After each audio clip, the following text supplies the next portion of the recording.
నమస్తే మాస్టర్స్. మనం ఆవల తీరం అనే బుక్ చదువుకుంటున్నాం కదా. నిన్న ఈ ఆవల తీరం అనే బుక్ ఏంటి, రాంపా గారు మరణానంతరం కూడా జీవితం ఉంది అని చెప్పేసి ఆయన ఆస్ట్రల్ ట్రావెల్ చేసి మరణించిన వాళ్ళ ముగ్గురి అనుభవాలు తీసుకొచ్చి మనకు చెప్తున్నారు. ఏంటంటే చాలా మంది మనం అందరం ఏమనుకుంటున్నాం, మరణించిన తర్వాత ఇంక జీవితం లేదు, ఇదే జీవితం, ఇంకా ఏమీ లేదు ఇంకా అనుకుంటాం. కానీ తర్వాత కూడా ఉంది జీవితం అని చెప్పడం కోసం, మనందరికీ చెప్పడం కోసం ముగ్గురు ఎక్స్పీరియన్సెస్ తీసుకొచ్చారు. అందులో మాలీ గ్రోవర్ గారి ఎక్స్పీరియన్స్ నేను విన్నామండి. ఈ రోజు రెండవ వ్యక్తి యొక్క ఎక్స్పీరియన్స్ అండి. ఈ రోజు ఆయన పేరు హాగి. రాంపా గారు చెప్తున్న మరొక వ్యక్తి మరణానంతర జీవితాన్ని మనం తెలుసుకుంటాము. ఆయన పేరు ఏంటంటే హాగి మాక్ ఓ గ్వాషర్. ఈయన ఒక పెద్ద ఫ్యాక్టరీ ప్రెసిడెంట్. ఈయన ఆ ఒక ఛాతీ నొప్పితో బాధపడుతున్నాడంటండి. అదే ఛాతీ నొప్పితో అతని తండ్రి మరణించాడంట అంతకుముందు. హాగీ తల్లిదండ్రులు ఐర్లాండ్ లో ఉండేవారటండి. వీళ్ళ దశలో ఐర్లాండ్ అంటే ఈ హాగీ వాళ్ళ తల్లిదండ్రులది. అక్కడి నుంచి చాలా చాలా సంవత్సరాల క్రితం వచ్చి కెనడా వచ్చి సెటిల్ అయిపోయారంటండి. వాళ్ళు యూదులు అంటండి, యూదు మతస్థులు వీళ్ళు. కానీ ఇక్కడికి వచ్చేసారు కదండి, కెనడా వచ్చేసిన తర్వాత యూదులు కంటే ఇక్కడ క్రిస్టియన్స్ కి వాల్యూ ఎక్కువ. అందుకని వీళ్ళు ఏం చేశారంటండి, క్రిస్టియన్ క్యాథలిక్లుగా ఇక్కడ మతం మార్చుకుంటారంటారు కదండి, మార్చుకున్నారంట. క్రిస్టియన్స్ క్యాథలిక్ అంటే, క్యాథలిక్ అంటే నాకు తెలిసినంత వరకు ఏంటంటేనండి, మతం మారిన వాళ్ళని క్యాథలిక్స్ అంటారు. అసలు ఒరిజినల్ క్రిస్టియన్స్ ని క్రిస్టియన్స్ అంటారు అనమాట. అందుకని వీళ్ళు అక్కడ కెనడా వెళ్ళిన తర్వాత యూదులు ఏం చేస్తారంటే క్యాథలిక్లుగా మారిపోయారు. ఐర్లాండ్ లో ఉన్నప్పుడు అంటండి వీళ్ళది నగల వ్యాపారం అంట. ఇక్కడికి వచ్చి ఇక్కడ కెనడాలో ప్రజలు ఎలా ఉన్నారంటే రంగురాళ్ళు అంటే చాలా ఇష్టంగా ఉంటారంటండి. అందుకని చెప్పేసి వీళ్ళు రకరకాల రంగురాళ్ళు అంటండి ల్యాబ్ లో ప్రాసెస్ చేసి మెరుపు తెప్పించి షోరూమ్ లో పెట్టి అమ్మడం స్టార్ట్ చేశారంట ఇక్కడ కెనడా వచ్చిన తర్వాత. అది అద్భుతంగా, ఆ ఫ్యాక్టరీ చాలా అద్భుతంగా అభివృద్ధి చెందిందంటండి.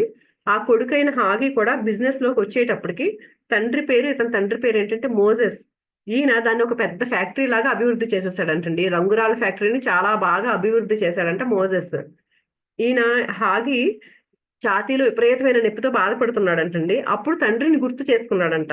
ఎందుకంటే సిలేషియాలో ఉంటూ నిజాయితీపరుడిగా పేరు తెచ్చుకున్నాడంట మోజెస్. సిలేషియన్ అంటే అక్కడండి, వాళ్ళు ఐర్లాండ్ కదండి, ఐర్లాండ్ లో ప్లేస్ అనమాట అది. అయితే రష్యన్లు అంట వాళ్ళ ఊరి మీద పడి ఇంటిని బిజినెస్ ని మొత్తం దోచుకున్నారంటండి. దోచుకుంటే బ్రతుకు జీవుడా అనుకుంటూ కెనడాకి పారిపోయి వచ్చారంటండి. ఇక్కడ బోల్డ్ లాభాలు, ఈ ఫ్యాక్టరీ పెట్టారు కదండి, ఇక్కడ చాలా లాభాలు తీసుకొచ్చి ఆ ఫ్యాక్టరీని బాగా విపరీతంగా సంపాదించేశాడంటండి ఈ హాగి తండ్రి మోజెస్. ఆ సాయంకాలం సెక్రటరీ సాయంతో మోజెస్ కారులో ఇంటికి చేరుకున్నాడు. అంటే తండ్రి ఈయనకి ఛాతీ నొప్పి వస్తుందండి హాగీకి. అప్పుడు తండ్రి ఎలా బాధపడ్డాడా ఈ ఛాతీ నొప్పితో అని గుర్తు చేసుకుంటున్నాడు ఆయన. ఆ రోజు ఏమైందంటేనంటండి, ఆయన ఇంటికి ఆ సెక్రటరీ సాయంతో కారులో ఇంటికి చేరుకున్నాడంట ఈ మోజెస్, ఈ హాగీ తండ్రి. మంచి ధనవంతుల ఇల్లు, దేనికి లోటు లేదు. ఇంటికి చేరగానే అతని భార్య కంగారు పడి అతనికి సేద తీర్చిందంటండి. మోజెస్, నువ్వు బాగా అలసిపోయావు, కాస్త ఎటైనా వెళ్ళి విశ్రాంతి తీసుకుందామని చెప్పిందంట ఆవిడ. తాగడానికి కొంచెం డ్రింక్ కలిపి ఇచ్చిందంటండి.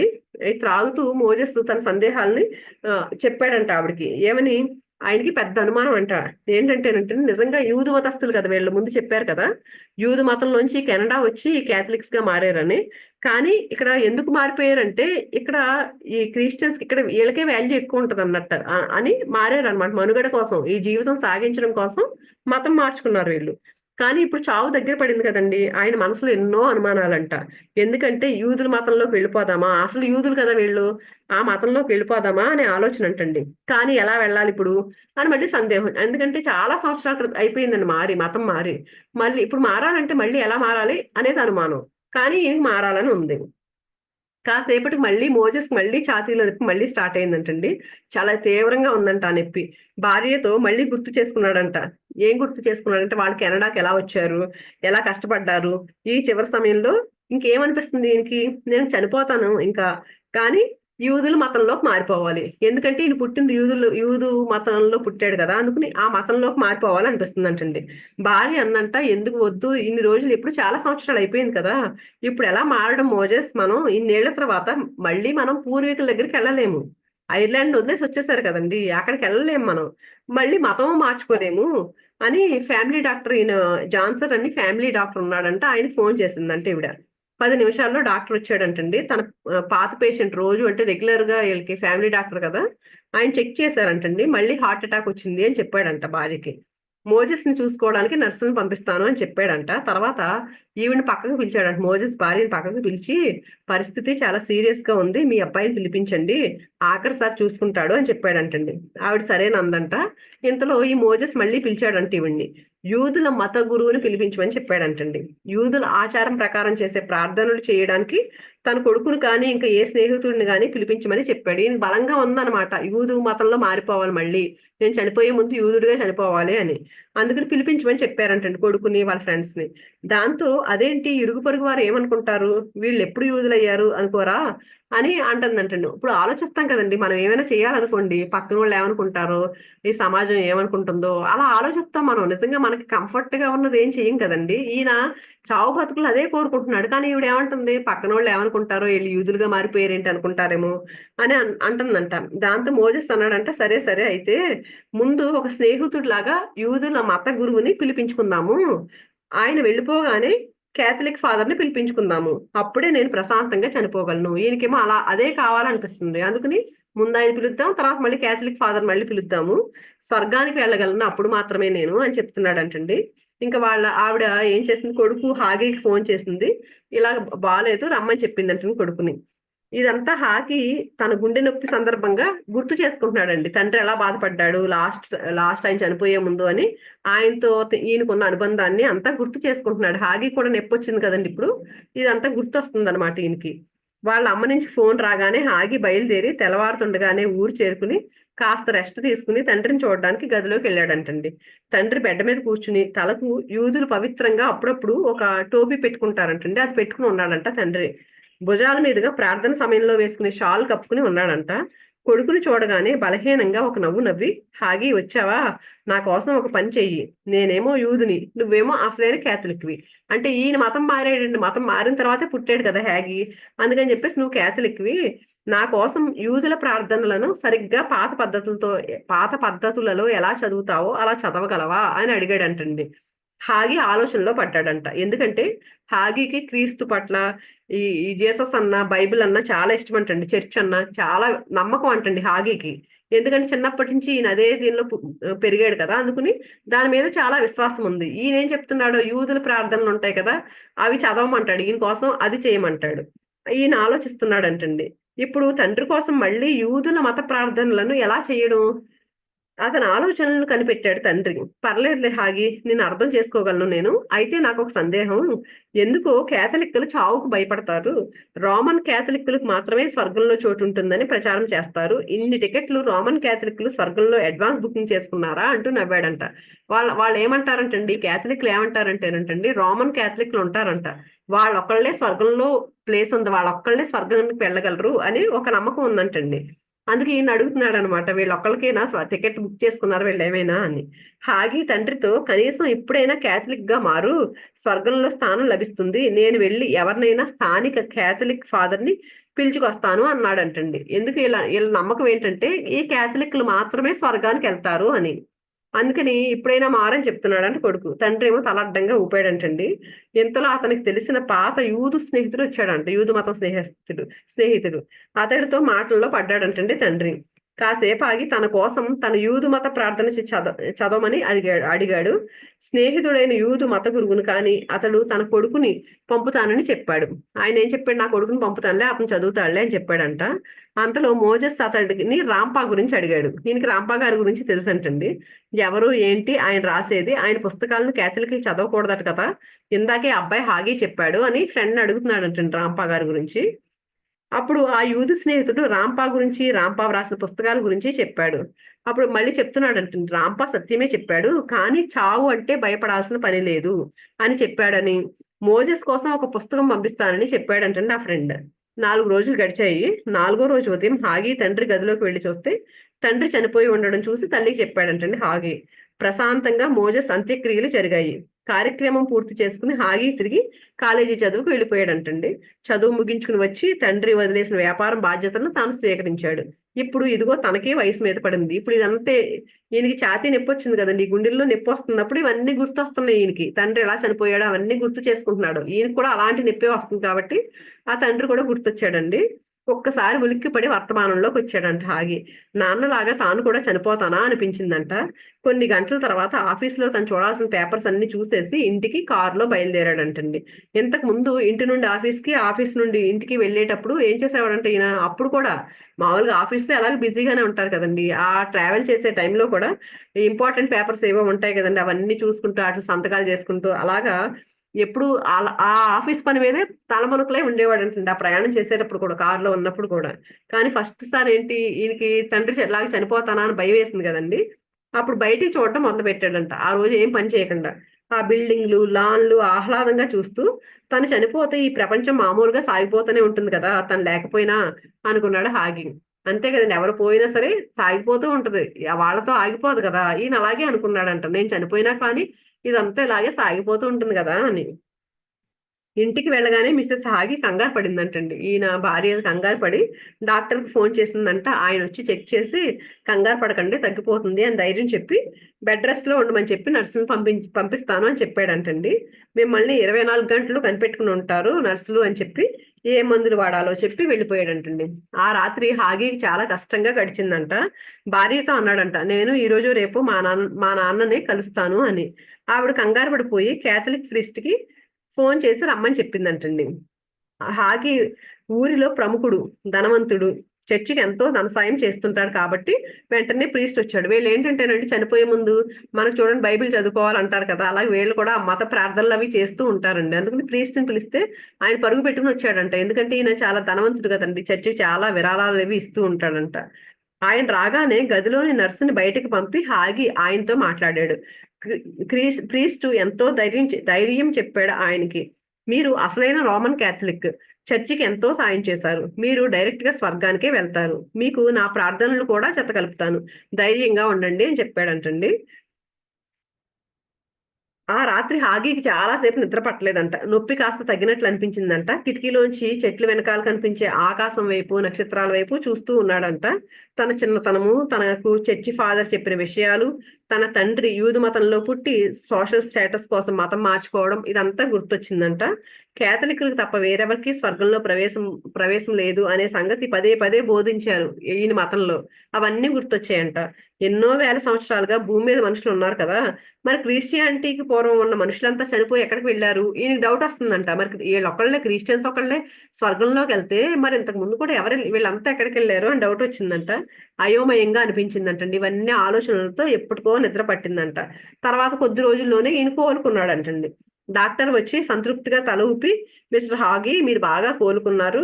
ఇంకా కొద్ది రోజుల్లో మీరు, మీ భార్య కోరుకున్నట్లు ఎక్కడికైనా విశ్రాంతి కోసం వెళ్ళొచ్చు. ఏ ఊరికెళ్దామనుకున్నారు" అని అడిగాడంటండి డాక్టరు. హాగీకి ఏ ఊరు వెళ్ళాలని లేదంట. బాగా అలసిపోయినట్లు అనిపిస్తుంది. డాక్టరు, నర్సు, తన భార్య అంతా చెప్తున్నారు బాగా కోలుకుంటున్నారని. కానీ హాగీకి నొప్పిగా లేకపోయినా ఛాతీలో ఏదో సరిగ్గా లేదు అనిపిస్తుందంటండి ఈయనకి. అదేంటో తెలియట్లేదంట. అంటే అనీజీగా ఉంది కొంచెం. ఈయనేమంటున్నారు, అంతా బావుందని చెప్తున్నా కానీ ఈయనకేదో అనీజీగా అనిపిస్తుందంట. చర్చి ఫాదర్ కూడా అన్నాడంటండి, "దేవుడి దయ వల్ల మీరు కోలుకున్నారని. డాక్టర్ గారు చెప్పినట్లు ఇక బెడ్ మీద నుండి దిగవచ్చు" అనిపించిందంట హాగీకి. ఈళ్ళంతా బావుందన్నారు కదా! ఇంక బెడ్ మీద ఇంక దిగుతానులే అనుకున్నాడంట. నెమ్మదిగా మంచం దిగి కిటికీ దాకా నడిచి తొంగి చూసాడంట. ట్రాఫిక్‌ని, మనుషుల్ని చూసాడంట. కిందకెళ్ళాలనిపించిందంటండి ఈయనకి. నెమ్మదిగా తలుపు వైపు నడిచి తలుపు తీసి మెట్ల మీద కాలు పెట్టాడంట. 1, 2, 3 సడెన్‌గా భయంకరమైన నొప్పొచ్చేసిందంటండి. ఆ మెట్లు 3 మెట్లు దిగేసరికి నొప్పొచ్చి గిలగిల్లాడిపోతూ గట్టిగా అరిచి మెట్ల మీదుగా జారి పడిపోయాడంటండి హాగి. అదృష్టవశాత్తు అప్పుడే డాక్టర్ లోపలికొస్తూ ఉన్నాడంటండి. వెంటనే హాగి భార్య, నర్సు పరిగెత్తుకుంటూ వచ్చారంట. హాగీకి ఏవో గుసగుసగా వినిపిస్తున్నాయంట. అంటే ఈయన స్పృహ తప్పిపోతూ ఉన్నాడంట ఆ టైంలో. ఏవో మాటలు వినిపిస్తున్నాయంట. తర్వాత కారు హారన్ వచ్చిందంట. అర్థమైందంట ఈయనకి. ఏదో అంబులెన్స్ వచ్చింది. అంబులెన్స్‌లో నన్ను హాస్పిటల్‌కి తీసుకెళ్తున్నారనే విషయం అర్థమైందంట. తర్వాత అంబులెన్స్‌లో హాస్పిటల్‌ని చేరటం, రిసెప్షన్‌లో ఫార్మాలిటీస్ పూర్తి చేసి హాగీని ఇంటెన్సివ్ కేర్ యూనిట్‌లో చేర్చడం జరిగిపోయిందంటండి. కొన్ని రోజులు ఇంటెన్సివ్ కేర్ యూనిట్‌లో ఉంచి బ్లడ్ టెస్ట్‌లు, ఎక్స్‌రేలు ఎన్నో చేశారంట. కొద్ది రోజుల తర్వాత పరిస్థితి కాస్త మెరుగయిందంటండి. బాగానే ఉన్నాడనిపించిందంట. అప్పుడు అక్కడి నుంచి ఇంకో రూమ్‌లోకి మార్చారంట హాగీని. ఈయన కోలుకుంటున్నాడంటండి. అలా అనుకున్నారంట డాక్టర్లు. బాగానే కోలుకుంటున్నాడు, ఈయనకంతా బావుందని. ఆ రాత్రి హాగీ భార్యకు హాస్పిటల్ నుంచి ఫోనొచ్చిందంట. హాగీ పరిస్థితి ఏమీ బాలేదు, వెంటనే రమ్మని. హాగీ భార్య, తల్లి ఇద్దరు వెంటనే హాస్పిటల్‌కొచ్చారంటండి. కళ్ళు తెరిచి చూసాడంట. భార్య తల్లి తన బెడ్ పక్కనే కూర్చుని ఉన్నారంట. మరి మిగతా వాళ్ళు ఎవరు? ఇంకా ఈయనకి తల్లి భార్యతో పాటు ఇంకా ఎవరో కనిపిస్తున్నారు ఈయనకి. అంటే చావు దగ్గరికి వచ్చేసింది కదండి ఈయనకి. పైన మాస్టర్స్ కనిపిస్తున్నారనమాట, తీసుకెళ్ళడానికి వచ్చారు ఈయన్ని. ఎందుకు అలా గాలిలో తేలుతున్నారు? గాలిలో తేలుతూ కనిపిస్తున్నారు ఈయనకి. నవ్వుతూ చూస్తున్నారు ఎందుకు? కిటికీ పక్కన ఒక దేవదూత తెల్లటి పొడిగాటి బట్టల్లో రెక్కలతో తననే చూస్తూ నవ్వుతూ ఉంది. ఒక ఏంజెల్ లాగా కనిపిస్తుంది అనమాట ఈయనకి. ఎంత బాగుంది! ఆమెను అనుసరించి వెళ్ళాలి అనే కోరిక బలంగా ఏర్పడుతుందంటండి హాగీకి. గదిలో వెలుతురు తక్కువగా ఉంది, కానీ పైనుంచి తెల్లని కాంతి కనిపిస్తుంది. హాగీ శరీరం పైకి లేవాలని ప్రయత్నిస్తోంది కాంతి వైపు. అతను చనిపోతున్నాడు. ఎవరిదో గొంతు వినిపిస్తోంది హాగీకి. ఇంతలో తాను పైన, తన శరీరం పైన తేలియాడుతున్నానని గమనించాడు. అంటే శరీరం ఇంకా హాస్టల్ బాడీ పైకి లేచేస్తుందండి. హాగీ తెల్లటి వెండి తీగ తనకు తన శరీరానికి కనెక్ట్ అయి ఉండడం చూశాడు. డాక్టరు, హాగీ భార్య, తల్లి, ఫాదరు అంతా అక్కడే ఉన్నారంట, వీళ్ళంతా కూడా రూమ్ లో. డాక్టరు తన మొహం మీద నుంచి దుప్పటి లాగాడు. అంటే చనిపోయిన తర్వాత పైకి కప్పేస్తారు, మొహం కప్పేస్తారు కదండి చనిపోయాడని చెప్పడానికి. అలా దుప్పటి పైకి లాగేశాడంట. తన పక్కన గుసగుసలు వినిపించాయంటండి. వచ్చేయి, మన స్వర్గానికి వెళ్దాం, రా వచ్చేయి, భయపడకు అని. వచ్చారు కదా నేను తీసుకెళ్ళడానికి, మాస్టర్స్ వచ్చారు కదా, వాళ్ళు చెప్తున్నారంటే ఇంక రా రా వచ్చేయి అని. దేవదూతల గుసగుసలు అలా వినిపిస్తుండగానే హాగీ శరీరం మరింత పైకి లేచింది. హాయ్ హాయ్, నువ్వు ఇప్పుడు దేవతల మధ్య ఉన్నావు హాగి అని తనకు తానే చెప్పుకున్నాడంటండి. కాసేపటికి ఆ దేవదూతల చేతుల్లో నుండి ఎవరో బలంగా లాగేసినట్లు అనుభూతి కలిగిందంట ఈయనకి. తలక్రిందులుగా ఎక్కడికో పడిపోతున్న ఫీలింగ్ అంట. చీకటి, అంతా చీకటి అంట. ఉన్నట్టుండి ఇంటి కప్పు పైన కానీ లేదా నేలలో కానీ ఏదో రంధ్రం ఉన్నట్లు తోచి అందులోకి తొంగి చూశాడంట. నిజంగానే అక్కడ ఒక పెద్ద గది ఉందంటండి. అందులో ఎన్నో టేబుల్స్ పైన శవాలు, కొన్ని రక్తమోడుతూ, కొన్ని రసికారుతూ, కొన్ని నీట్ గా డ్రెస్ చేయబడి, కొన్ని డ్రెస్సులు లేకుండా. ఓరి భగవంతుడా, ఇక్కడ ఒక టేబుల్ మీద నా శరీరం ఉందేమిటి అనుకున్నాడు హాగి. అంటే ఇక్కడ అందరూ శవాలు, మార్చి రూమ్ లాగా అనుకుంటండి వీరంతా. అంటే నిన్న కూడా చూడండి, ఆయన కూడా మాలి గారి స్టోరీలో కూడా ఆయన కూడా ఒకసారి చూపించారు. ఎందుకంటే శరీరం నుంచి నువ్వు వచ్చేసావు, మరణం అనేది అందుకే కదా నిన్న కూడా అదే చెప్పారు. ఆ మాలి గారి స్టోరీలో కూడా నువ్వు శరీరాన్ని వదిలేసావు, నువ్వు ఉన్నావు అని మనకు చూపించడానికి ఆ శరీరాన్ని, వదిలేసిన శరీరాన్ని చూపించారు కదా నిన్న కూడా ఆయనకి. ఈయన కూడా అలా వచ్చి చూసుకున్నాడు అనమాట. ఈ శరీరాన్ని చూసుకుంటున్నాడు, చనిపోయిన శరీరాన్ని. ఆ శరీరాన్ని హాస్పిటల్‌కి చెందిన ఓ స్త్రీ నీట్‌గా షేవింగ్ చేస్తోంది. నిన్న చూడండి ఆయన ఏదో ఒకటిలే అని చెప్పేసి ఏ బట్టలు ఏదో కనపడితే ఎయ్యాలి కదా బట్టలని ఏసారని చెప్పారు కదా నిన్న మాలి గారి స్టోరీలో. ఈయనకేంటంటే ఈయన మరి మంచి ధనవంతుడు కదండీ! ఈయన చక్కగా షేవ్ చేసి, షేవింగ్ పూర్తయిన తర్వాత తలకు రంగు కూడా వేసిందంటండి చనిపోయిన బాడీకి, ఈయన బాడీకి. ఇంతలో మరొక హాస్పిటల్ సిబ్బంది వచ్చంటండి ఆ స్త్రీని హెచ్చరించాడంట. ఏమని? ఆ శవం హాగీ మెకోక్ వాషర్ అని లోకల్ గా పేరు, డబ్బున్న వ్యక్తి. జాగ్రత్తగా మేకప్ చెయ్యి అని చెప్పాడంటండి ఒక వ్యక్తి. ఇదంతా శరీరాన్ని వదిలేసిన హాగి చూస్తూనే ఉన్నాడు. ఈయన గమనిస్తూనే ఉన్నాడు. ఏం జరుగుతుందో అంతా ఆయన గమనిస్తూనే ఉన్నాడు. ఎంత టైం గడిచిందో తెలీదు. మళ్ళీ అతని చూపు తన శరీరం కేసి చూస్తుంది. తన శరీరాన్ని ఇప్పుడు ఖననం చేయడానికి తీసుకెళ్తున్నారు. కాసేపు చర్చ్ ఫాదర్ అక్కడ గుమిగూడిన బంధుమిత్రులందరినీ ఉద్దేశించి ఇలా అన్నాడు. సోదరుడు హాగి ఇప్పుడు ప్రభువు క్రీస్తు పాదాల చెంత హాయిగా ఉన్నాడు. తను చేసిన మంచి పనులకు బహుమతిగా అక్కడ ఎంతో ఆనందాన్ని పొందుతున్నాడు. అది విని హాగి భూమి లోపల ఖననం చేయబడిన తన శరీరాన్ని, భూమికి ఎంతో పైన ఉన్న తనను మార్చి మార్చి చూసుకున్నాడు. అంటే ఈయన చనిపోయాడని చెప్తున్నాడు కదా, అప్పుడు అయి చూసుకుంటున్నాడు, కింద శరీరాన్ని చూసుకుంటున్నాడు, తనని మార్చి మార్చి చూసుకుంటూ ఉన్నాడంటండి. ఇంతలో ఉన్నట్టుండి అప్పుడు మళ్ళీ గుర్తొచ్చిందంట, తను దేవదూతల మధ్య ఉన్నట్లు గమనించాడు. వాళ్ళు ఇతనికేసి చిరునవ్వుతో ప్రేమగా చూస్తున్నారంటండి ఆ దేవదూతలు. అంతలోనే మళ్ళీ చీకటిగా ఉన్న సొరంగ మార్గం గుండా ప్రయాణం చేయడం తెలుస్తోంది. ఉన్నట్టుండి ఆ చీకటిలో బంగారు రంగు కాంతి దూరంగా చిన్నగా మొదలై పెద్దదవుతూ మరింత శోభాయమానంగా కనిపించసాగింది. ఆ వెలుతురులో బంగారంతో చేసి ముత్యాలు పొదిగినట్లున్న పెద్ద గేటు, దాని లోపల ఎంతో అందమైన చర్చి లాంటి భవంతులు కనిపించాయి హాగికి. ఎంతో శ్రావ్యంగా దూరం నుండి సంగీతం వినిపిస్తోంది. ఇంతలో పైనుండి సాధువు హాగీకి ఎదురుగా వచ్చాడు. ఎవరు ప్రభువు పేరు చెప్పి ఇక్కడికి వచ్చారు అన్నాడు. హాగీ మెక్ ఓక్ వాషర్ అని దేవదూతలు జవాబు చెప్పారు. సాధువు హాగీ కాసేపు ఒకరినొకరు చూసుకున్నాక హాగీని రికార్డింగ్ ఏంజెల్ దగ్గరికి వెళ్ళమని సాధువు చెప్పాడు. అంటే ఇలా వచ్చిన వారి వివరాలన్నీ చెక్ చేసి నోట్ చేసుకునే దేవదూత అన్నమాట. వెంటనే హాగీని ఇక్కడ దాకా తీసుకెళ్లిన దేవదూతలు హాగీతో సహా అక్కడి నుండి కదిలి రికార్డింగ్ ఏంజెల్ ఉన్న గది దగ్గరకు వచ్చారు. అక్కడ ఒక ముసలి సాధువు తెల్లటి పొడుగాటి గౌను, రెక్కలతో కూర్చుని ఉన్నాడు. అక్కడి నుండి ఇక్కడికి వచ్చేటప్పుడు హాగీ దారికి రెండు వైపులా ఎందరో సాధువులు, మరెందరో తనలాంటి వాళ్ళు సంగీతాన్ని పాడుకుంటూ ప్రాక్టీస్ చేస్తూ కనిపించారు. రికార్డింగ్ ఏంజెల్ ఇతను చనిపోయిన తేదీ, ఎలా చనిపోయింది అన్ని అడిగి తన దగ్గర పుస్తకంలోని వివరాలను సరిపోయాయా లేదా చూసుకుని ఓకే మీరు చర్చికి వెళ్ళండి అన్నాడు. మళ్ళీ హాగి అతన్ని వెంట పెట్టుకుని వచ్చిన దేవదూతలు కదిలారు చర్చి వైపు. మళ్ళీ దారి పొడవునా రెక్కలార్చుతూ దేవదూతలు క్రైస్తవ గీతాలు పాడుకుంటూ సాధువులు వీరిని చూస్తూ పెద్ద చర్చిలోకి నడిచాడు హాగి.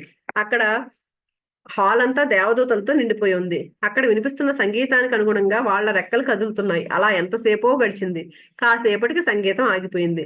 దేవదూతలంతా ఒక్కసారిగా ఎగిరి పైకి వెళ్ళిపోయారు. తెల్లటి పావురాలు గుంపులుగా పైకి ఎగిరినట్లు అనిపించింది హాగీకి. అంత పెద్ద చర్చిలో ఒంటరిగా మిగిలిపోయాడు హాగి.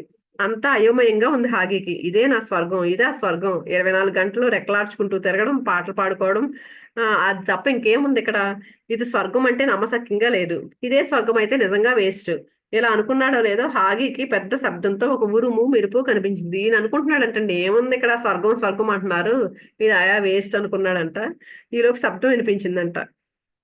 ఇంతలో అతని వైపు చేతులు చాపి నవ్వుతూ అతని తండ్రి కనిపించాడు. హాగి, అబ్బాయి, నువ్వు ఇంతవరకు నీ మతం నీకు నీ నూరి పోసిన విధంగా స్వర్గంను చూసావు, తెలుసుకున్నావు, అవునా?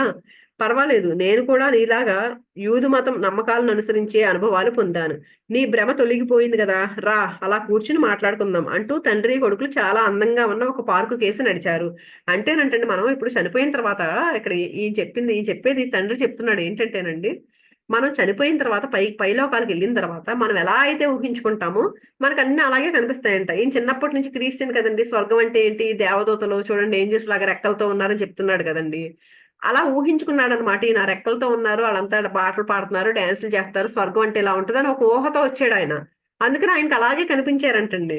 కానీ ఎప్పుడైతే మనం అన్ని ఊహల్ని వదిలేసి ఓపెన్ గా ఉంటామో అప్పుడు అక్కడ అదేముందో మనం నిజంగా రియల్ గా ఏముందో చూడగలుగుతాం అంటండి. లేకపోతే ఏ నమ్మకంతో ఉంటామో ఆ నమ్మకంతోనే పైకి వెళ్ళిన తర్వాత కూడా అలాగే అలాగే ఉంటాయంటండి. ఆ పరిస్థితులన్నీ మనం ఏదైతే ఊహించుకుంటామో మన ఊహ ప్రకారమే ఉంటాయంటండి అవి.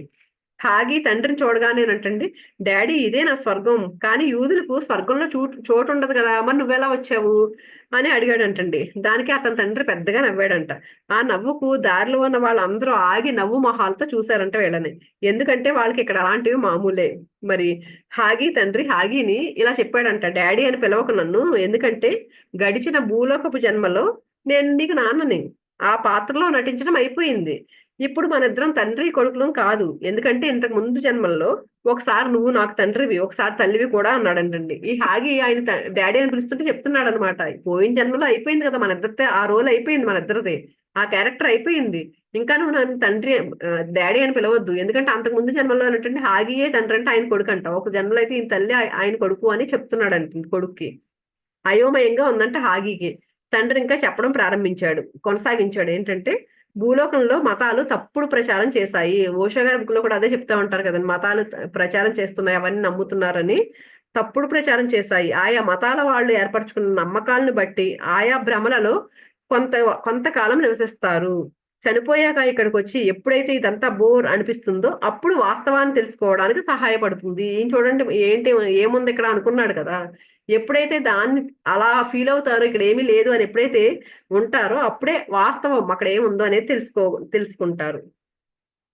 అక్కడికి కొంచెం దూరంలో ఉన్న ఒక వ్యక్తిని చూపించాడు హాగి. హాగి వాళ్ళ నాన్న. అతడికి చనిపోయాక స్వర్గంలో అతడు ఏది కోరుకుంటే అది దొరుకుతుందని, చుట్టూ డజన్ల కొద్దీ డాన్స్ చేసే అమ్మాయిలు ఉంటారని, కోరుకున్న ఆహారం దొరుకుతుందని నేర్పబడింది. స్వర్గం అంటే ఏంటి ఆయనకి ఏమని మనకి చాలా మంది సినిమాల్లో కూడా చూస్తారు కదండి. స్వర్గం అంటే ఏంటి, రంభా వరస్సు మేనకా ఉంటారు, వాళ్ళతో డాన్సులు చేసుకుంటూ ఎంజాయ్ చేయడమే అని చెప్తూ ఉంటారు కదండి. ఒక ఒక అతన్ని చూపించాడంట హాగీకి. వాళ్ళు ఎలా ఉన్నారు, అతను ఏం చేస్తాడంటే చుట్టూ అమ్మాయిలు ఉన్నారంటే వాళ్ళతో డాన్సులు చేస్తూ ఏం కావాలంటే అది ఆహారం అందుతుంది, ఇలా ఊహించుకున్నాడంట. అందుకని అతను అలాగే ఉన్నాడంటండి ఇప్పుడు.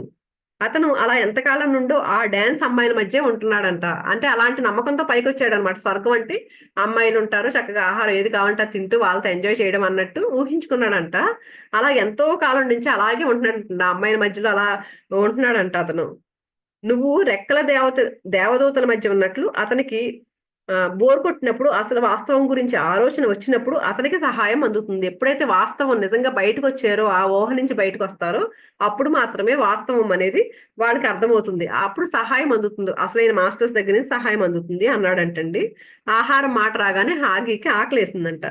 వాళ్ళ నాన్న గట్టిగా నవ్వి, హాగి, ఆకలి భూమికి సంబంధించిన అలవాటు, దానిలో నుంచి బయటపడు, ఇక్కడ ఆహారంతో పని లేదు, ఇక్కడ వాతావరణం నీ మీద అద్భుతమైన శక్తి తరంగాలను కుమ్మరిస్తుంది.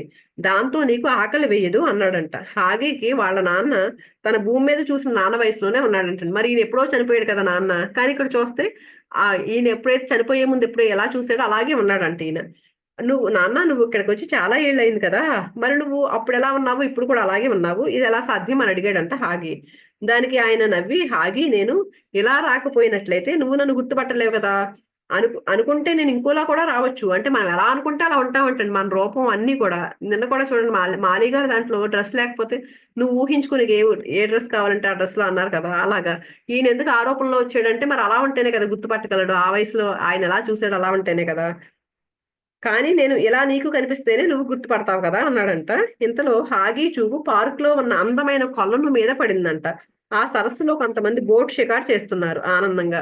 హాగీకి వాళ్ళ నాన్న, చూడు హాగీ, వాళ్ళు భూమి మీద ఉన్నప్పుడు బోటు షికారుని బాగా ఎంజాయ్ చేస్తుంటారు కాబట్టి ఇక్కడ కూడా దాన్ని ఊహించుకుని సృష్టి చేసుకుని ఆనందిస్తున్నారు అన్నాడంటండి. హాగీకి ఇదంతా అసహనంగా అయోమయంగా అనిపిస్తుందంటండి.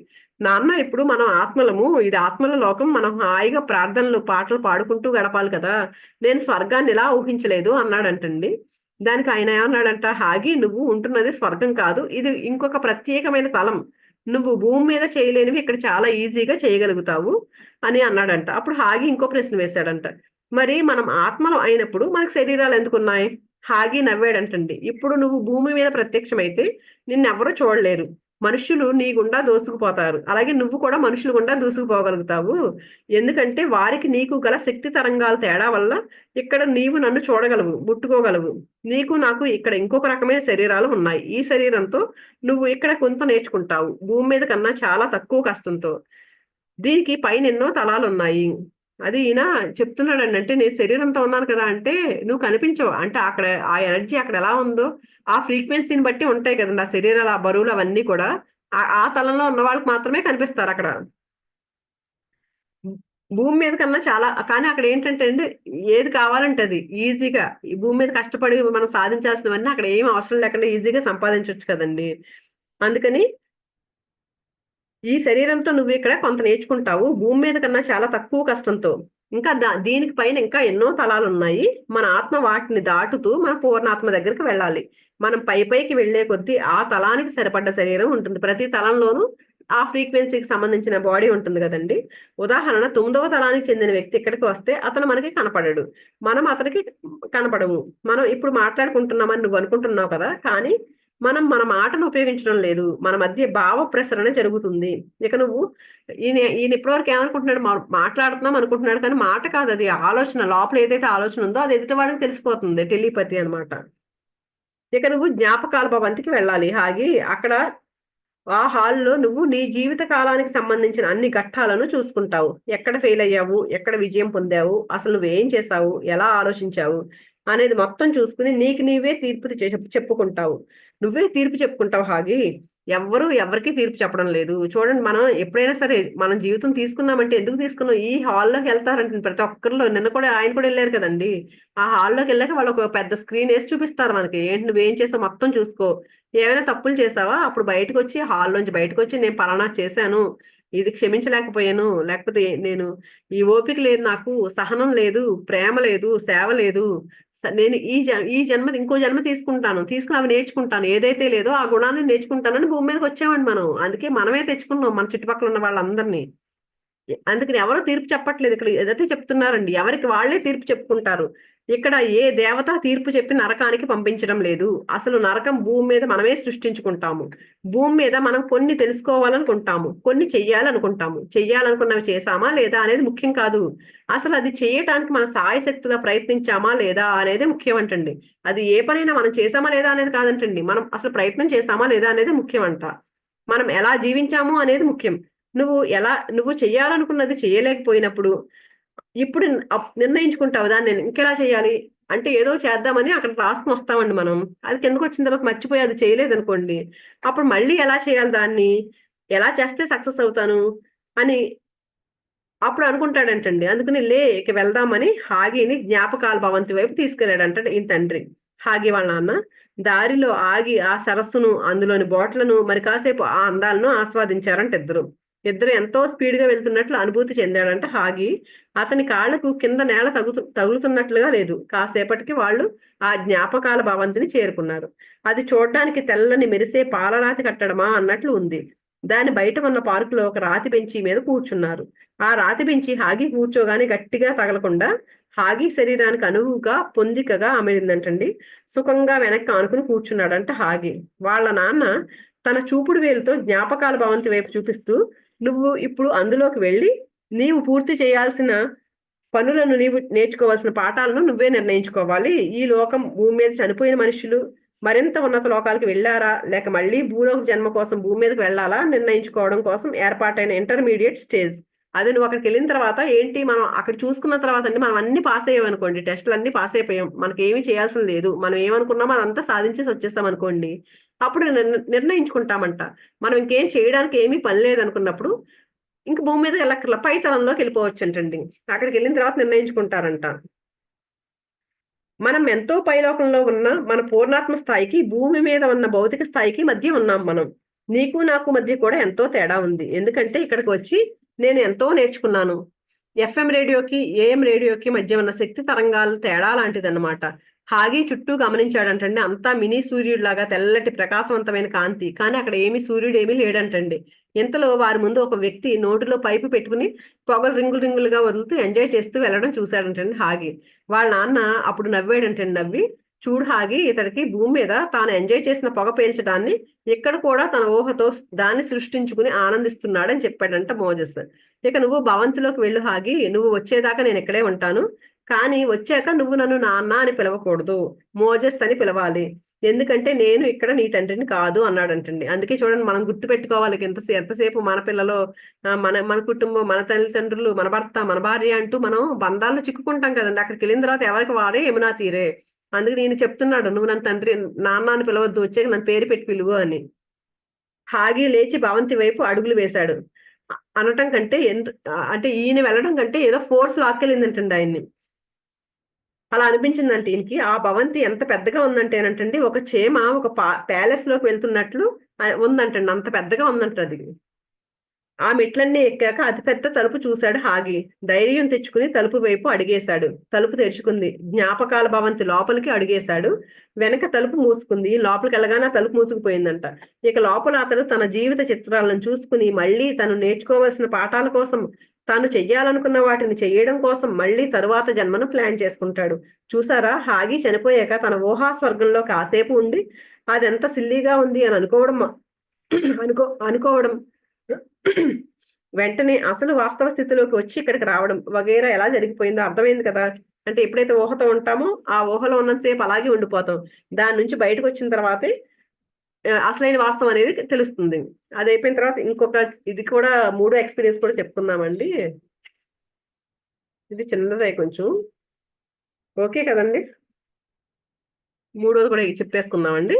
మూడో రెండు ఎక్స్పీరియన్స్ అయిపోయినాయి కదా. మూడో ఎక్స్పీరియన్స్ ఏంటంటే బ్రదర్ ఆర్నాల్డ్ ఆయన పేరు. ఈ హాగి ఫస్ట్ మాలి గ్రోవర్ చెప్పారు, తర్వాత హాగి ఎక్స్పీరియన్స్ చెప్పారు. మూడో వ్యక్తి ఎక్స్పీరియన్స్ అంటే బ్రదర్ ఆర్నాల్డ్. ఇక రాంపా గారు చెప్తున్న ఆ మూడవ వ్యక్తి బ్రదర్ ఆర్నాల్డ్ ఒక క్రైస్తవ సాధు అంటండి. ఈయన చిన్నప్పటి నుండి ఆ క్రైస్తవ సన్యాసుల మఠంలోనే ఉన్నాడంట. ఈ బ్రదర్ ఆర్నాల్డ్ గత 50 సంవత్సరాలుగా రోజు కాసేపు ఆ మఠం పార్కులో తిరగడం అలవాటు అంటండి ఈయనకి. బైబిల్లో విషయాల్ని తిరిగినంతసేపు ఏం చేసేవాడండి, బైబిల్లో ఇతను ఏమైతే నేర్చుకున్నాడో వాటిని మననం చేసుకుంటూ లాజికల్ గా దాని గురించి ఆలోచిస్తూ గడిపేవాడంటండి.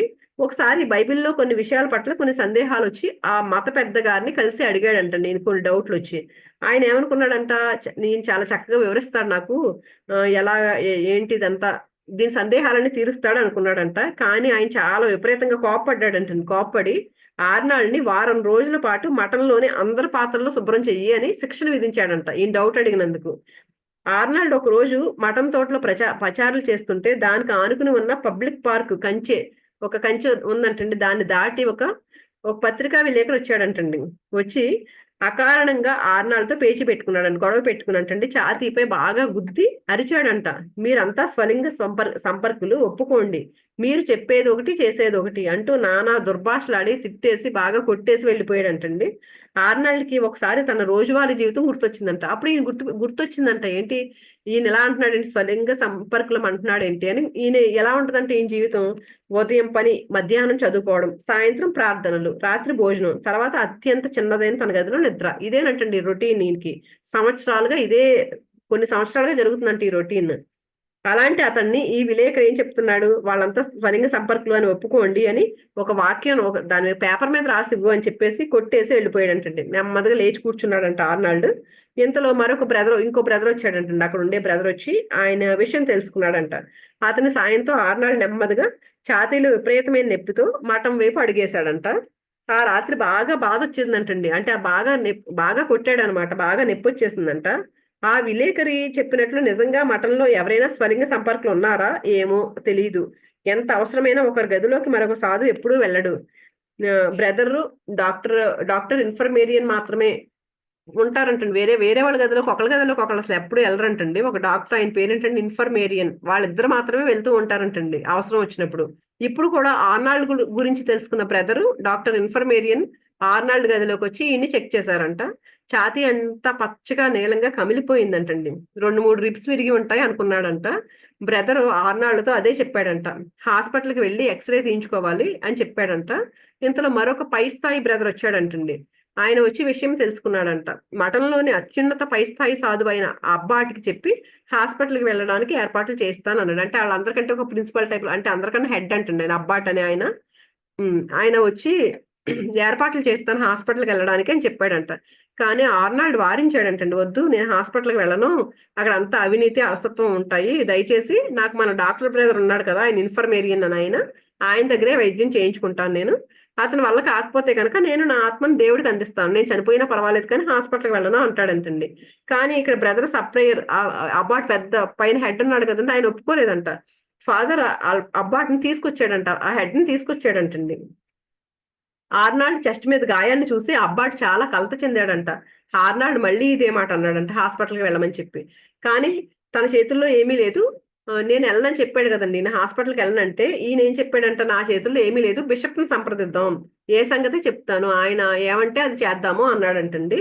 ఆయనతో మాట్లాడిన తర్వాత ఆర్నాల్డ్తో విషయం చెప్పాడంటే, ఏంటి హాస్పిటల్కి వెళ్ళకపోతే ఏమైనా జరిగింది అనుకోండి, వాళ్ళు ఏంటి ఇక్కడ జరిగింది హాస్పిటల్కి తీసుకెళ్ళలేదని వీళ్ళు అంటారు కదండి, హెడ్ ఎవరైతే ఉన్నారో వాళ్ళని. మాకు సంబంధం లేదైతే నీ ఇష్ట ప్రకారమే ఈ నిర్ణయం తీసుకున్నాను, హాస్పిటల్కి వెళ్ళను అనే నిర్ణయం తీసుకున్నానని సంతకం పెట్టు అని చెప్పేసి సంతకం పెట్టించుకుంటారంటే ఈయనతో. తర్వాత ఫాదర్ డాక్టర్ ఇన్ఫర్మేరియన్ ఉన్నాడు కదా, ఎంతో దయతో ఆయనకి తడిబట్టతో అతను ఒంటిని కప్పాడంటండి. జ్వరం వచ్చిందంటే జ్వరం తగ్గాలని. ఆ రాత్రంతా విపరీతమైన బాధను అనుభవించాడంటండి బ్రదర్ ఆర్నాల్డ్. ఛాతీ అగ్నిలో కాలిపోతున్నట్టు, ఛాతీ మీద మేకులు దిగ్గొట్టుతున్నట్టు బాధ. సడన్ గా బ్రదర్ ఆర్నాల్డ్ ఫాదర్ ఇన్ఫర్మేరియన్ ని సిలువను తన ముఖం దగ్గరికి తీసుకుని రమ్మని చెప్పి ప్రేమతో దాన్ని ముద్దు పెట్టుకున్నాడంటండి.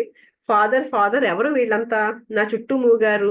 ఈయన కూడా ఇంక చావు సమీపించిందండి. సమీపించేసరికి ఈయన చుట్టూ అంటే వీళ్ళ తల్లి, వీళ్ళ తల్లిదండ్రులు వీళ్ళంతా కనిపిస్తారంటండి తనకి. ఆవలి వైపున ఉన్న మహా గొప్ప జీవితం వైపు ఆహ్వానించడానికి తల్లిదండ్రులు వచ్చారనమాట ఈయన తీసుకెళ్ళడానికి. మనల్ని తీసుకెళ్ళడానికి ఎవరో ఒకళ్ళు వస్తారు కదండి, ఈయనకి తల్లిదండ్రులు ఇద్దరు తీసుకెళ్ళడానికి వచ్చారంటండి ఈయన తీసుకెళ్ళడానికి చనిపోయేటప్పుడు. ఇదిగో నా బంధుమిత్రులు నన్ను చిరునవ్వుతో చూస్తున్నారంటూ అరిచాడంటండి. అప్పుడు ఇంకా తెలుస్తుంది అనమాట, ఆయన చూస్తూ అరిచాడంట. ఫాదర్కి అర్థమైపోయిందంట ఆర్నాల్డ్ చనిపోబోతున్నాడని. గబగబా ఫాదర్ అబ్బాట్ని పిలుచుకొచ్చాడంటండి. ఆ ఫాదర్ని చూడగానే ఆర్నాల్డ్, ఎందుకు ఫాదర్, మతాన్ని బోధించే మనలాంటి వాళ్ళు చనిపోవడానికి ఎందుకు భయపడాలి, మనం బోధిస్తున్నాం కదా, ఎందుకు భయపడాలా అని అడిగాడంట. అతని మెదడులోకి నేరుగా సమాధానం ఇలా వచ్చిందంట, త్వరలో నువ్వు తెలుసుకుంటావు ఆర్నాల్డ్, ఆవలి వైపు జీవితంలోకి నువ్వు వచ్చినప్పుడు నీకు తెలుస్తుంది, త్వరలో నీవు మా దగ్గరికి వస్తావు అని ఆన్సర్ వచ్చిందంట లోపల నుంచి ఆయనకి. ఫాదర్ అబ్బాట్ మోకాళ్ళ మీద వంగి తమని వీడిపోతున్న బ్రదర్ కోసం ప్రార్థన చేశాడంట.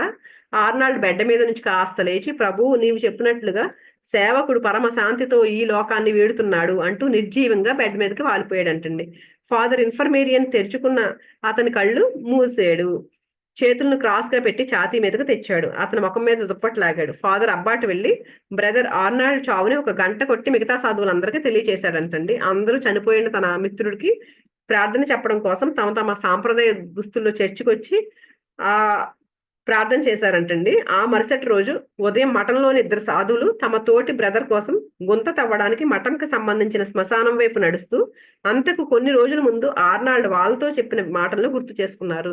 అంత కొన్ని రోజుల ముందేనంటండి వీళ్ళు ఈయన శరీరాన్ని పూడ్చిపెట్టడానికి తవ్వడానికి వెళ్తూ ఆయన అన్న మాటలు గుర్తొచ్చినాయి అంటండి. ఆయన ఏం చెప్పాడంటే అంతకు ముందే, ఈ శరీరంతో పని అయిపోయినప్పుడు, శరీరం శిథిలం అయిపోయినప్పుడు ఆత్మ దీన్ని ఇక్కడే వదిలేసి తన మరొక చోటికి ప్రయాణమే వెళ్తుంది. ఆ చోటు ఎక్కడో ఎలా ఉంటుందో ప్రతి వ్యక్తికి చనిపోయినప్పుడు మాత్రమే తెలుస్తుంది అని చెప్పాడంటండి ఆర్నాల్డ్ వీళ్ళకి. ఆ కొంచెం సేపట్లో 6 అడుగుల పొడవు, 6 అడుగుల లోతు, 3 అడుగుల వెడల్పుతో వారు గొయ్యిని తవ్వారు. మఠంలోని మిగతా సాధువులు ఆర్నాల్డ్ శవయాత్రలో పాల్గొన్నారు. ఆర్నాల్డ్ తన పైన ఉంటూ ఇదంతా చూస్తుంటే ప్రతి ఒక్కరికినంటే చనిపోయిన తర్వాత వాళ్ళ యాత్ర అయిపోయేంత వరకు, వాళ్ళు పూడ్చిపెట్టేసి ఆ శరీరాన్ని పూడ్చిపెట్టేంత వరకు అక్కడ చూపిస్తారంటండి వీళ్ళంతా. తన ప్రస్తుత శరీరానికి క్రింద గోతిలో పెట్టబోతున్న శరీరానికి మధ్య పలచగా కాంతిహీనంగా కనిపిస్తూ మాయమవుతున్న వెండి తీగని చూశాడంటండి ఈయన. సిల్వర్ థ్రెడ్ ఉంటుంది మనకు అంటారు కదా, మన బాడీకి, మన ఆత్మకి. తనకి 2 వైపులా తన తల్లి తండ్రి తనను ఆవలి వైపుకి స్వాగతం చెప్పడానికి వచ్చి తనను ప్రేమగా చూస్తూ కనిపించారు. వారి నుండి ఆర్నాల్డ్కి ఇలా వినిపించింది: త్వరలో నువ్వు చాలా ఉన్నతమైన పైన ఉన్న తలాలకు వెళ్తావు, కానీ దానికన్నా ముందు నువ్వు జ్ఞాపకాల భవంతిలోకి వెళ్ళాలి. వీళ్ళ తల్లిదండ్రులు వచ్చారు కదండి ఈయన తీసుకెళ్ళడానికి, వాళ్ళు చెప్పారంట ఈయనకి. దాంతో ఆర్నాల్డ్ రవ్వంత ఆశ్చర్యానికి గురై స్వర్గలోక పరిధి, భూపరిధి ఒకదాంతో ఒకటి కలిసిపోయి బహుశా ఒకే స్థలాన్ని ఆక్రమించి ఉన్నాయి కదా, కానీ మీరు పైనని ఉన్నత లోకాలని ఎందుకన్నారు అని అడిగాడంట. దాంతో పక్కనున్న మరో వ్యక్తి ఇలా సమాధానం చెప్పాడంట ఈయనకి: అవును ఆర్నాల్డ్, మనం భూమి నుండి పైకి, నిజంగా పైకి అంటే భూమి కన్నా శక్తి తరంగాలు ఎక్కువగా ఉండే తలంలోకి వచ్చాము. ఇది భూతలానికి ఉన్నత తలాలకి మధ్య స్థితిలో ఉన్న తలం. భూమిని వదిలిన ప్రతి ఒక్కరూ ముందుగా ఇక్కడికే వస్తారు. ఇక్కడ నుండి పైకి ఉన్నత లోకాలకు వెళ్ళాలా, లేక భూమి మీద మరో జన్మ తీసుకుని మరిన్ని పాఠాలు నేర్చుకోవాలా అన్నది జ్ఞాపకాల భవంతిలోకి వెళ్ళి వచ్చి నిర్ణయం తీసుకుంటారు. నువ్వు తప్పక ఉన్నత తలాల్లోకి వెళ్తావు, కాకపోతే ముందుగా జ్ఞాపకాల భవంతిలోకి వెళ్ళాలి పదా. అందుకని ప్రతి ఒక్కళ్ళు చనిపోగానే ఖచ్చితంగా వెళ్ళాల్సిందే ఆ జ్ఞాపకాల భవంతిలోకి. అక్కడ ఏం చేస్తామో మనం అన్ని చూసుకోవడానికి తర్వాత మాత్రమే మనం డిసైడ్ చేసుకుంటామండి మనం మళ్ళీ జన్మించాలా లేదా అనేది. ఆర్నాల్డ్ తన కొత్త మిత్రుడితో కలిసి జ్ఞాపకాల భవంతి వైపు నడవసాగాడు. అద్భుతమైన హరిత వర్ణాలతో చెట్లు, గడ్డి పొదలు, అక్కడక్కడ ఎవ్వరూ చూడని రంగురంగుల పువ్వులు, పైగా ప్రకాశవంతంగా నీలం రంగు ఆకాశం అక్కడ ఉన్న సరస్సు నీళ్ళలో ప్రతిబింబిస్తూ ఉంది. కాస్త దూరంగా పెద్ద తెల్లటి కాంతులతో వెలుగులీనుతూ జ్ఞాపకాల భవంతి. ఇంతలో ఉన్నట్టుండి చూడు చూడు అంటూ మిత్రుడు ఒకవైపు చూపించాడు. అటు కేసు చూసిన ఆర్నాల్డ్ 2 ప్రకాశవంతమైన బంగారు రంగు కాంతి పుంజాలు కనిపించినాయి అంటండి. వాళ్ళు బాగా ఉన్నత లోకం నుంచి వచ్చిన వాళ్ళు, ఇక్కడ వాళ్ళని చూడడానికి వచ్చారు అన్నాడంటే మిత్రుడు. వాళ్ళు అంటే పైలోకాలలో వాళ్ళని చూడలేం మనం. ఇంతకుముందు చెప్పాడు చూడండి హాగి ఫాదర్, ఎందుకు చూడలేరంటే వాళ్ళ ఫ్రీక్వెన్సీ వీళ్ళ ఫ్రీక్వెన్సీ వేరు కదండి. ఇప్పుడు వీళ్ళకి కాంతి పుంజాల్లా కనిపిస్తున్నారు అనమాట, పైలోకాల్లోంచి వచ్చిన వాళ్ళు, ఆ లోకం కంటే పైలోకాల్లో ఉన్నవాళ్ళు. వాళ్ళ శరీరాలు బంగారు రంగు కాంతితో చేయబడినట్లుగా ఉండి ఎలాంటి ఆకారమో స్పష్టంగా కనిపించడం లేదు. ఆ 2 బంగారు కాంతి పొడుగులు మళ్ళీ చూస్తుండగానే జ్ఞాపకాల భవంతిని దాటి వెళ్ళిపోయినాయి. ఇంతలో ఆ మిత్రుడు ఆర్నాల్డ్ తను ఇంకా వెళ్ళిపోవాల్సిందని జ్ఞాపకాల భవంతిలోకి ఆర్నాల్డ్ వెళ్ళొచ్చేసరికి బయట మరో మిత్రుడు వేచి ఉంటాడు అని చెప్పి వెళ్ళిపోయాడంటండి ఆ మిత్రుడు. పాపం ఆర్నాల్డ్ అంట బిక్కుబిక్కుమంటూ జ్ఞాపకాల భవంతి వైపు నడిచాడంటండి. అంటే నడిచాడు అనడం కన్నా ఏదో శక్తి ఆ భవంతి వైపు తనని లాక్కెళ్తుంది అనుకున్నాడు. ఇక్కడ ముగ్గురు ఎక్స్పీరియన్స్ ఇదే కదండి. ఆ జ్ఞాపకాల భవంతి దగ్గరికి వెళ్ళి నుంచి ఉండేసరికి ఆ శక్తి ఏదో లాక్కెళ్ళిపోతుంది వెళ్ళని. ఒక్కసారి దాని అతి పెద్ద ద్వారం ముందు నిలబడ్డాడు ఆర్నాల్డ్. మరు నిమిషంలో ద్వారం తెరుచుకోవడం, ఆర్నాల్డ్ లోపలికి వెళ్ళడం, ఆ ద్వారం మూసుకుపోవడం అన్ని జరిగిపోయినాయి. లోపల నిశ్శబ్దం, అతి నిశ్శబ్దం. వాళ్ళిద్దరు ఎక్స్పీరియన్స్ ఏంటంటే మనకి లోపలికి వెళ్ళడం వరకు చెప్పేసి ఆపేశారు. తర్వాత వాళ్ళు ఏం డిసైడ్ చేసుకుంటారో వాళ్ళు చూసుకుని అని చెప్పేసి ఆపేశారు. కానీ ఇక్కడ ఇంకా ఇన్ఫర్మేషన్ చెప్తున్నారండి. ఏంటంటే చాలా నిశ్శబ్దంగా ఉందంటండి. అక్కడ ఇంకా నిశ్శబ్దం తప్ప ఏమీ లేదంట, చీకటి ఇంకా తప్ప ఏమీ లేదు.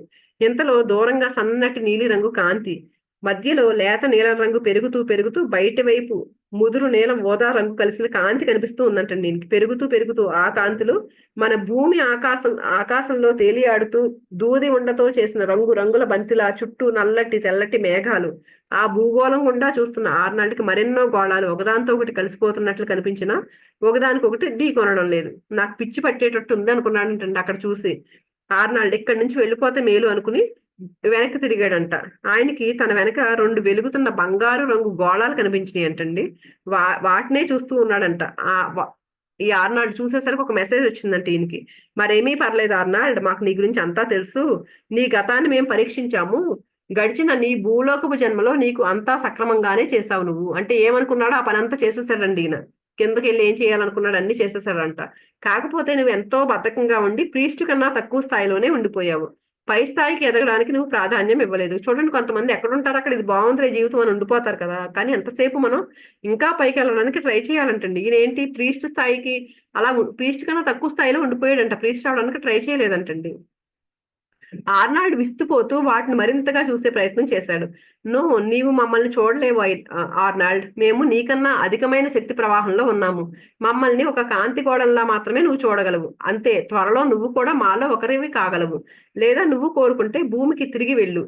నువ్వు తీర్చుకోవలసిన కొన్నింటిని క్లియర్ చేసుకుని రావచ్చు. ఉదాహరణకి నువ్వు సాధించవలసిన పై స్థాయి ఉన్న నువ్వు ఒక్క అసిస్టెంట్ స్థాయిలోనే ఉండిపోయావు అలాంటివి. అంటే అది కూడా మనం ఇష్టమైతే వెళ్ళొచ్చు అంటే నేనేంటి ప్రీస్ట్ వరకు వెళ్ళలేదు, కింద అసిస్టెంట్ లాగే ఉండిపోయాడు. నువ్వు కావాలి ప్రీస్ట్ అవ్వాలనుకుంటే కనుక మళ్ళీ వెళ్ళు భూలోకానికి, లేకపోతే మాతో పాటు పై తలానికి వస్తావని చెప్తున్నారండి వీళ్ళు. ఆర్నాల్డ్ అప్పుడు ఒక ప్రశ్న అడిగాడంట. ఎందుకు మనుషులు చావు అంటే భయపడతారు? అతనికి సమాధానం ఇలా వచ్చిందంట. ఎందుకంటే మేమే చావులోని సత్యాన్ని తెలియనివ్వలేదు. ఎందుకు చావు లేకపోతే లోకంలో ఎన్నో ఆత్మహత్యలు జరుగుతాయి. ఎందుకంటే చావు చాలా ఆహ్లాదకరమైందంటండి, అద్భుతమైందని. చావు తర్వాత ఇక్కడ జీవితం భూమి మీద జీవితం కంటే ఎంతో హాయిగా ఉంటుందని ఇలా తెలిసిందనుకోండి, అందరూ చనిపోవడానికి ట్రై చేస్తారు కదా, ఆత్మహత్య చేసుకోవడానికి ట్రై చేస్తారు.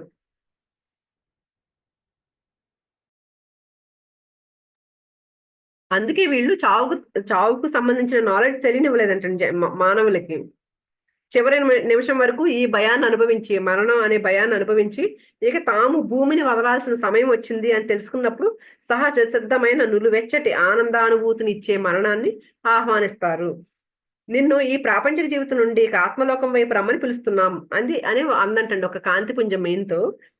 భూమి మీద మానవులకు కులమతాలు చాలా వరకు వింతైన సత్యం కాని నమ్మకాలను అందజేశారు. అలాంటిదే స్వర్గం. చాలా మంది భూమి మీద చనిపోయి వెంటనే స్వర్గానికి వెళ్తామని, మనం ఏది కోరుకుంటే అది దొరుకుతుందని, ఆఖరికి ఏ వారం ఏ ఆహారం తినాలో అన్న దాంతో సహా దేవదూతలు రెక్కలతో ఎగురుకుంటూ వస్తారని అనుకుంటారు.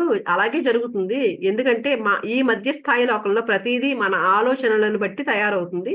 ఎప్పుడైతే ఇదంతా సిల్లీగా తోచి సత్యం ఏంటి వాస్తవం ఏంటి అనే ప్రశ్న వస్తుందో వెంటనే వాస్తవంలోకి సత్యాన్ని తెలుసుకుంటారు. అంతవరకు వాళ్ళ మతాలు వాళ్ళకు దూరిపోసినట్లు వాళ్ళ నమ్మకాలను బట్టి వాళ్ళు సృష్టించుకున్న ఊహా స్వర్గంలో ఉండిపోతారు.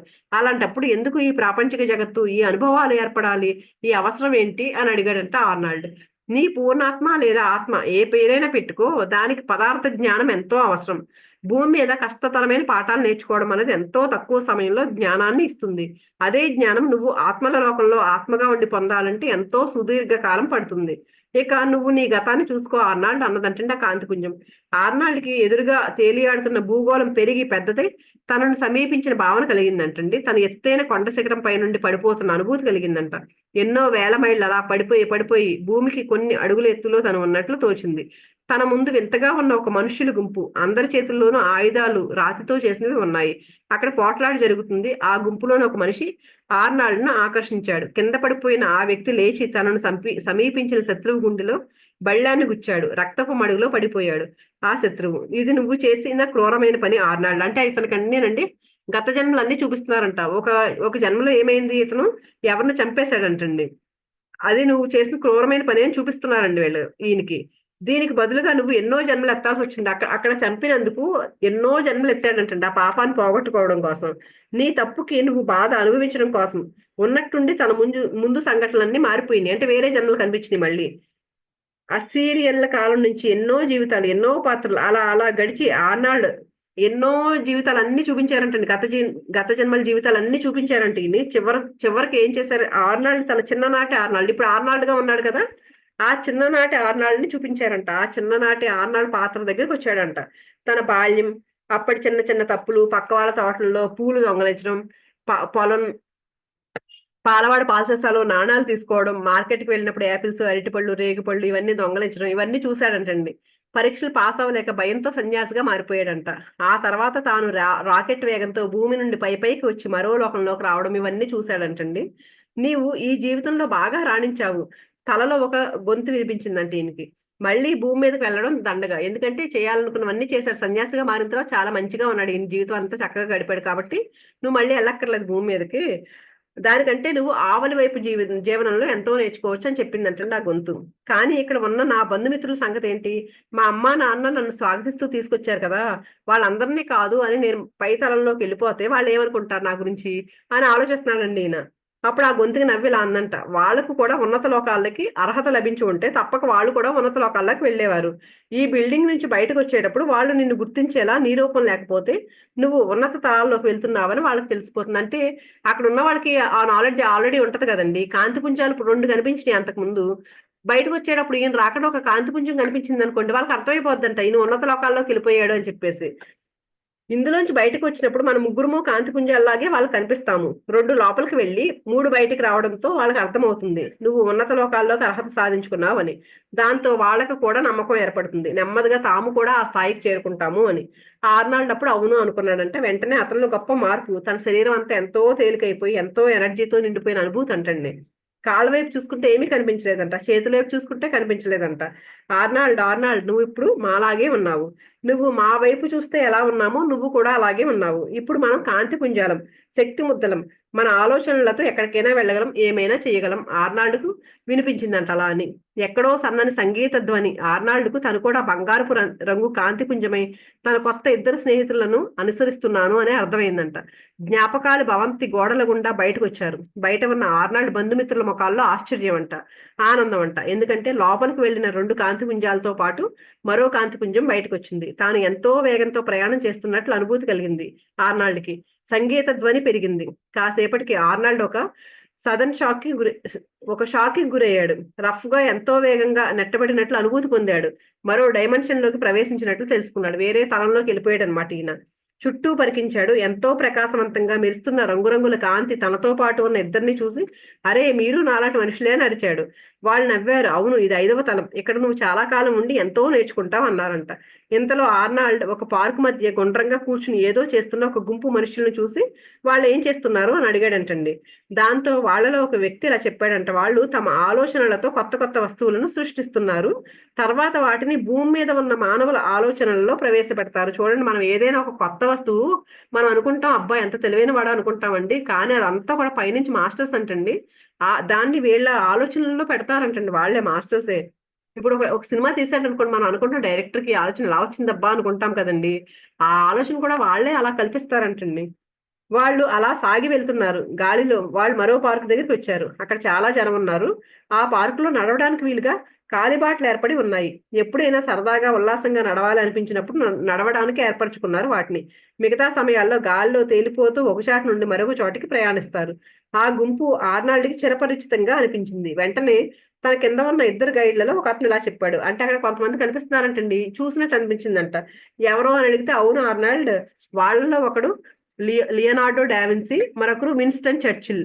అదిగో ఆ గ్రూప్ లో వ్యక్తుల్లో అరిస్టాటిల్ కూడా ఉన్నాడు చూడు అని చెప్పాడంట. వీళ్ళంతా ఎంత ఫేమస్ కదండి, అందరికి తెలిసిన వాళ్ళే కదా. ప్రతి ఒక్కరు ఇక్కడికి రాగలరా అడిగాడంట ఆర్నాల్డ్. నో, ప్రతి ఒక్కళ్ళు రాలేరు. ఎంతో మంది ప్రయత్నిస్తారు కానీ కొందరే సఫలీకృత అవుతారు. 5వ తలంకి వెళ్ళాలంటే చాలా మనం జీవాత్మ ప్రపంచ నియమాలు చెప్పుకున్నాం కదండి, మనం ఎంత కృషి చేయాలి అని. మానసికంగా ఆధ్యాత్మికంగా ఎంతో అభివృద్ధిని పరిణితిని సాధించిన వాళ్లే ఈ లోకానికి రాగలరు. వీళ్ళంతా ఒక ప్రత్యేకమైన ఉద్దేశం కోసం ఇక్కడికి రాబడ్డారు. అదే మానవ జాతిని మరింత అభివృద్ధి వైపు నడిపించడం. ఆర్నాల్డ్ కాస్త ఆత్మన్యూనతా భావంతో, మరి నేను మామూలు వ్యక్తిని, నేను ఎక్కడికి ఎలా వచ్చాను, వీళ్ళంతా గొప్ప గొప్ప వాళ్ళు కదా, నేను ఎలా వచ్చాను అని అడిగితే దానికి జవాబుగా వాళ్ళు ఏం చెప్పారంటే, నువ్వు ఎన్నో పరీక్షల్లో పాస్ అయ్యావు, నీకు అర్హత ఉంది కనుకే నువ్వు ఇక్కడ ఉన్నావు అన్నారంటండి. భూమి మీద నుండి మనుషులు ఇక్కడికి వచ్చి మళ్ళీ తిరిగి భూమి మీదకి వెళ్ళిన సందర్భాలు ఉన్నాయా ఆర్నాల్డ్ అడిగాడంట. అవును, కొన్ని ఎంతో ప్రత్యేకమైన పరిస్థితుల్లో కొందరిని సెలెక్ట్ చేసి ఇక్కడికి రప్పించి అవసరమైన సమాచారాన్ని వాళ్లలో నింపి తిరిగి ఇతరులకు ఆ సమాచారాన్ని అందించడం కోసం భూమి మీదకి పంపుతూ ఉంటాము. ఇదివరకు కూడా మనం తెలుసుకుంటూనే ఉంటాం కదండి. కొంతమంది ఏంటంటే ఏదో వాళ్ళు పరీక్షలు పాస్ అవడానికి రారు. కొంతమంది చూడండి, స్కూల్కి వెళ్తామండి, స్కూల్కి అందరూ నేర్చుకోవడానికి వెళ్తారా, స్టూడెంట్స్ లాగే వెళ్తారా, టీచర్స్ వెళ్తారు కదండి. స్కూల్లో ఒక స్కూల్ ఉందంటే స్కూల్కి స్టూడెంట్స్ నేర్చుకోవడానికి స్టూడెంట్స్ మాత్రమే వెళ్తారు, కానీ వాళ్ళకి నేర్పడానికి టీచర్ ఉండాలి కదండి స్కూల్కి. అలాగే ఇక్కడ కూడా ఏంటి, కొంతమంది భూమి మీద జన్మ తీసుకున్న వాళ్ళందరూ నేర్చుకోవడానికి వచ్చిన వాళ్ళు కాదు, నేర్పించడానికి వచ్చిన వాళ్ళు కూడా ఉంటారు. ఇలాంటి వాళ్ళు ఈ తలంలో వాళ్ళు ఎందుకు వస్తారు, నేర్పించడానికి వస్తారు ఆ టీచర్స్ లాగా. ముగ్గురు గాల్లో తేలుతూ మళ్ళీ మరొక సిటీ లాంటి ప్రదేశంలో దిగారు. దాంతో మన బ్రదర్ ఆర్నాల్డ్ మన 3 పరుదుల భూతలం నుండి 5 పరుదుల మరో విశ్వంలో, మరో లోకంలో, మరో చోట తన మనుగడ మొదలు పెట్టాడు. ఆర్నాల్డ్ స్టోరీ చెప్పారు ఇలాగంటే 3వ తలం నుంచి ఆయన 5వ తలం వరకు వెళ్ళిపోయాడు ఆయన. మధ్యలో 4వ తలంలో అదన్నీ చూసుకున్నాడు కదండి. ఏంటి తన ఆ రూమ్ లోకి వెళ్ళి ఫ్రెండ్స్ ఇంతవరకు ఒక గొప్ప ఆధ్యాత్మిక శాస్త్రజ్ఞుడు, యోగి అయిన లోప్సాంగ్ రాంపా గారు ముగ్గురు భూలోకవాసుల మరణానంతర జీవితాన్ని తమకున్న అలౌకిక శక్తులతో చూసి తెలుసుకుని మనకు ఆ జ్ఞానాన్ని పంచడం జరిగింది. అసలు వాస్తవం ఇదే. ఎవరైనా తాను పాపినని, చనిపోయాక నరకానికి వెళ్తానని బలంగా భావిస్తే వారు నిజంగానే తాము సృష్టించుకున్న ఊహా నరకంలో గడుపుతారు. అందుకే మనం మన ఊహ చూడండి, మళ్ళీ అందులోంచి బయటపడాలని బలంగా కోరుకున్నప్పుడు వాస్తవాన్ని గ్రహిస్తారు. అద్భుతమైన జీవితం, గొప్ప విజ్ఞానం మనం అంతా అందుకోవాలి. ఆనాపానసతి ధ్యానం బ్రహ్మర్షి పత్రి గారి లాంటి జగద్గురువులకు సమకాలీనులుగా జన్మ తీసుకున్న మనం ఎంతో అదృష్టవంతులం, మరి ఎంతో గొప్పవాళ్ళం. ఇప్పుడు మరణానికి సంబంధించి నేను పొందిన అనుభవాన్ని ఈవిడ చాముండేశ్వరి గారు దీన్ని అనువదించారు కదండి, రాంపా గారు రాసిన బుక్. ఆవిడ కూడా ఒక అనుభవం చెప్తున్నారండి. ఆవిడకి వచ్చిందంట ఒక అనుభవం. ఒకసారి ధ్యానం చేసి పడుకున్నారంట ఈవిడ, సడన్ గా మెలకొచ్చిందంట. అప్పుడు ఈవిళ్ళు ఏం జరుగుతుందంటేనంటండి, ఆవిడ తల భాగం నుంచి కాలు వేళ్ల వరకు ప్రతి అణువు, ప్రతి కణంలోంచి మరొక అణువు ఆ కణం బయటికి రావడానికి ప్రయత్నిస్తూ ఉన్నాయంటండి. ఉదాహరణకి బొమ్మలు చేయడానికి ముందు ఒక అచ్చు మూస తయారు చేసి అందులో మట్టి సిమెంటు పోస్తే ఏది పోస్తే అది ఆ ఆకారంలో ఆ బొమ్మ నుంచి తీసేటప్పుడు ఎలా ఉంటుందో అలాంటి అనుభూతి అంటండి ఈవిడికి. ప్రతి కణము బయటికి రావాలని ప్రయత్నించడం అంట, మోసలో పడిపోవడం అంట, మళ్ళీ అటు ఇటు సర్దుకుని పైకి లేవడం అంట, మళ్ళీ మోసలో పడిపోవడం. ఇలా ఈవిడ శరీరంలోంచి మరో శరీరం ఒక్కసారిగా పైకి లేచిందంటండి. ఈ భౌతిక శరీరానికి కాస్త పైన గాలిలో తేలుతూ అబ్బా చావు ఇంత హాయిగా, ఇంత తేలిగ్గా ఉంటుందా, ఎంత బాగుందో ఇలా అనుకుంటూ దూది పింజలా ఎంతో ఎనర్జీతో ఉన్నారంటండి. అంటే ఆస్ట్రల్ ట్రావెల్ చేశారనమాట ఈవిడ. ఎంతోసేపు మళ్ళీ శరీరంలోకి వచ్చాను, దాంతో నాకు చావు లేదు, శరీరానికే చావు అన్నది అర్థమైంది. ఆస్ట్రల్ ట్రావెల్ ఎందుకు చూపిస్తారంటే శరీరం వేరు ఆత్మ వేరు, అంటే చావు భయం లేకుండా ఉండడం కోసం చేస్తా ఉంటారంటండి. అప్పుడు ఈవిడికి అర్థమైందంట శరీరానికే చావు అనేది అర్థమైంది. మనం మానవ శరీరాల్లో ఉన్న దివ్యులం. ఈ భూమి మీద మన మజిలీ కేవలం 3 గంటల సినిమా లాంటిది. మనమంతా పాత్రదారులం. ప్రతి పాత్ర ద్వారా ఎన్నో అనుభవాలు, ఎంతో జ్ఞానం. సత్యం జ్ఞానం అనంతం, బ్రహ్మ ప్రజ్ఞానం బ్రహ్మ. అందుకని మనం అంతా దివ్యమైన వాళ్ళం మనం కూడా. అందుకని ఏంటి దైవత్వం మానవ పత్రిజ ఒకటి చెప్పేవారండి. అదొకసారి ఏంటంటే మనం అంటానంటండి మానవ రూపం వహించిన దివ్యాత్మలం అంటారు. ఇక్కడ ఏంటి అనుభవాల కోసం వచ్చాము. అందుకని ప్రతిదాన్ని సీరియస్ గా తీసుకోకుండా హ్యాపీగా ఎంజాయ్ చేద్దాం మన జీవితాన్ని. ఎవరైనా మన జీవితంలో ఉన్న చుట్టుపక్కల పాత్రలు కానీ సన్నివేశాలు కానీ ఎంతో మంది ఉంటాయండి. వాళ్ళందరితో చక్కగా ఉంటూ ఆనందంగా జీవితాన్ని గడుపుతూ మన ఆత్మ కూడా ఎదుగుదల పొందుతుందండి. ఎప్పుడైతే మనం ఆనందంగా ప్రతిదాన్ని యాక్సెప్ట్ చేస్తూ, క్షమిస్తూ, సేవ చేస్తూ, కృతజ్ఞతతో ఉంటూ ముందుకెళ్ళాము, మన ఆత్మ ఎదుగుదల అనేది ఖచ్చితంగా. ఈ ఆర్నాల్డ్ గారు చూడండి 5వ తలంలోకి వెళ్ళిపోయారు. మనం కూడా అలాగా ఆ పై తలాల్లోకి వెళ్తాం మనం. ఆ దిశగా మనం ప్రయత్నిద్దామండి. ఈ బుక్ ఎక్కడితో అయిపోయింది. థ్యాంక్ యూ సో మచ్ అండి.